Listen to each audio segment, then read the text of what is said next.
ಬೆಂಗಳೂರಿನ ಜನರ ನೀರಿನ ದಾಹವನ್ನು ತೀರಿಸುವಲ್ಲಿ ಜಲಮಂಡಳಿ ಮಾಡ್ತಾ ಇರುವಂತಹ ಎಡವಟ್ಟನ್ನು ಪಬ್ಲಿಕ್ ಟಿವಿ ವರದಿ ಮಾಡಿತ್ತು. ಪಬ್ಲಿಕ್ ಟಿವಿಯ ವರದಿ ಬಳಿಕ ಜಲಮಂಡಳಿ ಎಚ್ಚೆತ್ತುಕೊಂಡಿದೆ. ಖಾಲಿ ಸಿಂಟೆಕ್ಸ್ ಅನ್ನು ಇಟ್ಟು ನೀರು ಪೂರೈಕೆ ಮಾಡದೆ ಶೋ ಕೊಟ್ಟಿದ್ದ ಜಲಮಂಡಳಿಯ ಬಗ್ಗೆ ಪಬ್ಲಿಕ್ ಟಿವಿ ವರದಿಯನ್ನು ಮಾಡಿತ್ತು. ರಾಜಾಜಿನಗರದ ದಯಾನಂದ ನಗರ ವಾರ್ಡ್ನಲ್ಲಿ ನೀರು ಪೂರೈಕೆ ಮಾಡದೆ ಖಾಲಿ ಸಿಂಟೆಕ್ಸ್ ಅನ್ನು ಇಡಲಾಗಿತ್ತು. ಬಳಿಕ ಪಬ್ಲಿಕ್ ಟಿವಿ ವರದಿ ಬೆನ್ನಲ್ಲೇ ಜಲಮಂಡಳಿ ನೀರನ್ನು ಪೂರೈಕೆ ಮಾಡಿದೆ. ಬಿಂದಿಗೆಗಳಲ್ಲಿ ಜನರು ನೀರನ್ನು ಹಿಡಿದುಕೊಳ್ತಾ ಇದ್ದಾರೆ. ನೀರು ಪೂರೈಕೆ ಮಾಡಿದ್ದಕ್ಕೆ ಸಾರ್ವಜನಿಕರು ಸಂತಸವನ್ನು ವ್ಯಕ್ತಪಡಿಸಿದ್ದು ಪಬ್ಲಿಕ್ ಟಿವಿಗೆ ಧನ್ಯವಾದವನ್ನು ತಿಳಿಸಿದ್ದಾರೆ.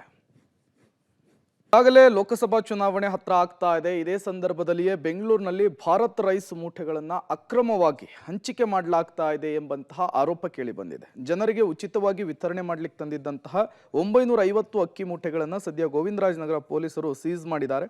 ಚುನಾವಣಾ ಫ್ಲೈಯಿಂಗ್ ಸ್ಕ್ವಾಡ್ನಿಂದ ದಾಳಿ ನಡೆಸಿ 10 ಕೆಜಿಯ 950 ಕೆಜಿ ಅಕ್ಕಿ ಚೀಲಗಳನ್ನು ವಶಕ್ಕೆ ಪಡೆಯಲಾಗಿದೆ. ಈಗಾಗಲೇ 500 ಮೂಟೆಗಳನ್ನು ಹಂಚಿಕೆ ಮಾಡಿದ್ದಾರೆ ಅನ್ನೋದು ಗೊತ್ತಾಗ್ತಾ ಇದೆ.